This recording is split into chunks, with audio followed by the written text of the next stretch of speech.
허락하신 하나님의 말씀은 이사야서 26장 1절로 7절까지 말씀입니다. 그날의 유다 땅에서 이 노래를 부르리라.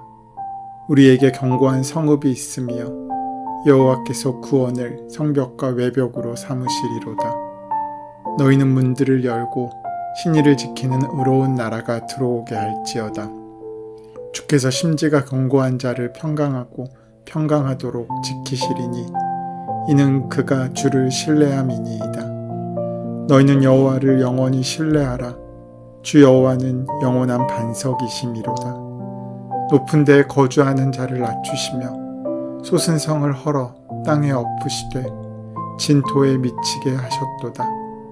발이 그것을 밟으리니 곧 빈궁한 자의 발과 곰핍한 자의 걸음이리로다.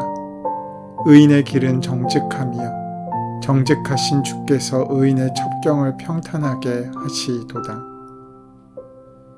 오늘 본문의 말씀은 이사야서의 묵시록이라고 불리는 24장에서 27장의 말씀에 속한 부분입니다. 이사야는 오늘 본문의 앞부분에서 이스라엘과 이방 나라들이 저지른 죄에 대한 하나님의 분노를 전했습니다. 경고와 회개의 촉구가 중심 주제였습니다.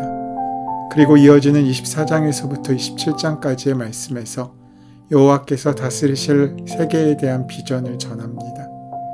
불의에 가득 찬 현실 세계는 영원히 지속될 수 없습니다. 이사야는 하나님께서 친히 당신을 대적하는 모든 세력과 신적 존재들을 무찌르시겠다고 말씀하십니다. 거기에 예외는 없습니다. 오늘 본문 말씀인 26장은 그 마지막 날에 의로운 심판을 하신 하나님을 찬양하는 내용과 구원받은 백성이 어떤 삶을 살아야 하는지를 말씀하고 있습니다. 오늘 본문은 세 부분으로 구성되어 있는데 먼저 1절로 7절까지의 말씀은 우리를 구원하신 하나님을 찬양하는 노래이며 8절부터 15절의 말씀은 악인을 심판하시는 공의로우신 하나님을 찬양하는 노래이고 마지막 16절에서 21절의 말씀은 혹시라도 하나님의 백성이 범죄해서 그 범죄로 인한 징벌을 받을지라도 그를 포기하지 않으시고 결국 구원해 주시는 하나님을 찬양하는 노래입니다. 오늘은 그중 앞부분인 1절로 7절까지의 말씀입니다. 24장부터 27장까지의 이사야의 예언은 주의 날에 대한 예언들입니다. 오늘 본문 역시 주의 날에 대한 예언이 이어지고 있습니다. 우리 모두는 주의 날을 기다립니다. 단지 세상의 복과 안녕을 구하는 사람은 신자라 할 수 없습니다. 우리 믿는 사람의 목적지는 오직 하나님의 나라, 천국이며 예수님과 함께하는 삶이기에 이 땅에 목적을 두는 자라면 그 사람은 진정한 하나님의 백성이라 할 수 없을 것입니다. 1절의 말씀은 그날에 라는 말씀으로 시작합니다. 여기서 그날은 주님의 날, 최후의 심판의 날을 말합니다. 모든 사람에게는 분명 그날이 있습니다. 그날은 궁극적으로는 하나님 앞에 서게 되는 날이지만 이 땅에서도의 날들이 있습니다. 학생에게는 학창시절을 끝내는 졸업하는 날이 있고 직장인에게는 마지막 출근이 되는 퇴직하는 날이 있습니다. 그날에는 지난날의 삶이 고스란히 담겨 있습니다. 그것을 품고 떠나게 됩니다. 그러니까 그 마지막 날은 하루인 것 같지만 일생이 담겨있는 날이라고 할 수 있습니다. 1절은 그날에 하나님의 백성들이 노래를 부르는데 그 이유가 견고한 성읍이 있기 때문이라고 말합니다. 학생이 졸업할 때나 직장인이 퇴직을 할 때, 아니 인생을 살아가면서 무엇이 성이 되어 우리 삶을 지켜주면 좋지 않겠습니까? 그 누구도 넘볼 수 없는 견고함을 하나 가질 수 있다면 여러분은 무엇을 선택하겠습니까? 어떤 사람은 물질의 성읍을 원하기도 하고 명성의 요새를 갖고 싶어 합니다. 그렇지 않으면 권력을 철옹성이라고 생각하기도 합니다. 그런 하나님께서는 구원을 벽돌 삼아 성을 만드시겠다고 말씀하십니다. 그날의 주님은 이 세상 모든 만물을 심판하시고 악한 자들을 벌하십니다. 그날은 악한 자들에게는 벌받는 날이지만 의로운 자들에게는 상받는 날이 될 것입니다. 그러므로 그날에 의로운 자들, 즉 하나님의 백성은 노래할 것입니다. 이 노래는 우리를 구원하신 하나님을 찬양하는 노래입니다. 구원의 견고한 성읍이 되는 이유를 2절은 이렇게 말하고 있습니다. 너희는 문들을 열고 신의를 지키는 의로운 나라가 들어오게 할지어다. 그 구원의 성문을 열면 의로운 나라가 들어옵니다. 여기서 의로운 나라는 하나님의 나라를 가르칩니다. 그리고 그 나라는 다스림의 개념입니다. 하나님의 다스리심 속에 있는 것만큼 견고한 것은 없습니다. 왜냐하면 그 나라를 무너뜨리기 위해서는 그 나라를 감싸고 있는 하나님을 먼저 무너뜨려지게 만들어야 하기 때문입니다. 3절 이하에서는 구원받은 자, 의로운 자, 곧 하나님의 백성된 자가 어떤 사람인지를 설명하고 있습니다. 3절 말씀입니다. 주께서 심지가 견고한 자를 평강하고 평강하도록 지키시리니 이는 그가 주를 신뢰함이니이다. 먼저 구원받는 자, 의로운 자, 곧 하나님의 백성된 자는 심지가 견고하여 주님을 신뢰하는 사람입니다. 이것은 구원의 조건이나 행위를 통한 구원을 이야기하는 것이 아닙니다. 그것은 구원받는 자에게 나타나는 삶의 열매를 말하고 있는 것입니다. 하나님의 다스리심을 온전히 인정하는 사람은 그 인생의 뿌리를 주님께 내립니다. 그리고 그 믿음이 깊어지면 그 뿌리는 점점 더 깊어집니다. 그러면 그 뿌리를 통해서 우리는 든든함을 얻게 됩니다. 바람이 불어와도 결코 쓰러지지 않는 든든함을 얻게 되고 또 그 깊은 뿌리를 통하여 가뭄이 든다고 할지라도 온전히 자양분을 공급받아 성장하게 되고 결국 열매를 맺을 수 있게 되는 것입니다. 나무의 목적은 생존하는 것이 아닙니다. 무성한 잎이 아닙니다. 열매를 맺는 것이어야 한다는 것입니다. 그러기 위해서 우리는 하나님의 은혜의 반석 위에 온전히 뿌리 내리고 그 뿌리를 깊이 내릴 수 있어야 합니다. 마태복음 7장의 말씀을 보면 예수님께서는 산 위에서 말씀을 가르치시면서 그 결론을 이렇게 맺으셨습니다. 마태복음 7장의 반석 위에 지은 집과 모래 위에 지은 집의 비유를 통하여 그 가르침의 결론을 내리십니다. 그 차이를 말씀을 듣고 행하는 것과 행하지 않는 것이라고 말씀하고 있습니다. 주님의 말씀을 듣고 행하는 사람은 무엇인가를 하고 행하지 않는 사람은 아무것도 하지 않는 것이 아닙니다. 두 사람의 겉은 똑같습니다. 동일하게 집을 지었습니다. 어쩌면 행하지 않은 사람이 행하는 사람보다 더 열심히 지었을 수 있습니다. 기초를 쌓을 수고를 덜하기 때문에 더 높고 사람들이 보기에 더 으리으리한 집을 지었을 수도 있습니다. 그러나 한 가지 분명히 다른 것이 있습니다. 그것은 두 사람의 터가 달랐다는 것입니다. 그 차이는 비가 오고 나니 확연하게 구분되었습니다. 우리의 심지가 견고한지 아닌지는 인생에 내리는 비를 보면 압니다. 평소에는 평안한 척 할 수 있지만 심지가 죽게 내려져 있지 않으면 그토록 자랑스러워했고 그토록 아꼈던 것들이 전부 다 쓸려 내려갑니다. 그러나 견고한 인생은 그럴 때일수록 하나님께서 주시는 평강을 경험할 수 있게 됩니다. 그래서 하나님을 신뢰해야 하는 이유를 4절은 이렇게 증거합니다. 너희는 여호와를 영원히 신뢰하라. 주 여호와는 영원한 반석이심이로다. 하나님이 반석, 영원한 반석이 되시기 때문입니다. 우리 인생의 견고함은 내가 얼마나 멋진 집, 화려한 건물, 높은 빌딩을 짓느냐에 달려있지 않습니다. 내 삶의 터가 무엇인지에 달려 있습니다. 이것은 신약 말씀에서도 동일하게 전해지고 있습니다. 고린도전서 3장 10절로 11절까지 말씀은 이렇게 증거합니다.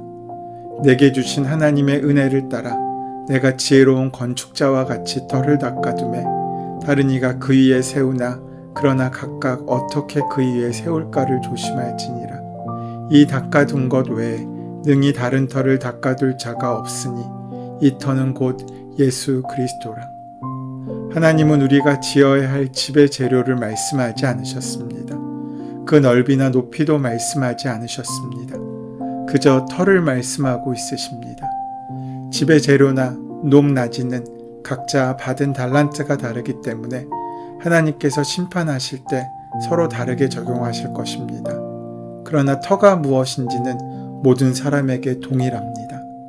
그럼에도 사람들은 자신이 지을 집에만 관심이 있습니다. 얼마나 높이 지을 수 있는지, 얼마나 넓게 지을지, 얼마나 좋은 재료를 사용할지에만 관심을 갖습니다. 하지만 그 모든 수고도 터가 나쁘면 버티지 못하게 되는 것입니다. 구원받은 성도는 그 삶에 환난이나 시험이 찾아올지라도 그 심지가 주님께 뿌리를 두고 있기에 흔들리지 않습니다. 오직 주님만을 신뢰합니다. 욥처럼 고난을 받아도 끝까지 주님을 신뢰함으로 승리하게 되어 있습니다. 왜냐하면 주님이 그 사람을 붙들고 계시기 때문입니다. 내가 견고한 것이 아니라 나를 붙들고 계시는 주님이 견고하시기에 내 심지가 견고해져서 나를 붙잡고 계시는 주님을 끝까지 신뢰할 수 있는 것입니다. 주님으로 인해 내 삶이 그렇게 된다고 말씀하는 것입니다. 두 번째로 구원받은 자, 의로운 자, 곧 하나님의 백성된 자는 주 여호와를 영원한 반석으로 신뢰하는 사람입니다. 돈으로 인생의 반석을 삼는 사람이 있습니다. 명예로 인생의 반석을 삼는 사람이 있습니다. 권력을 인생의 반석으로 삼는 사람도 있습니다.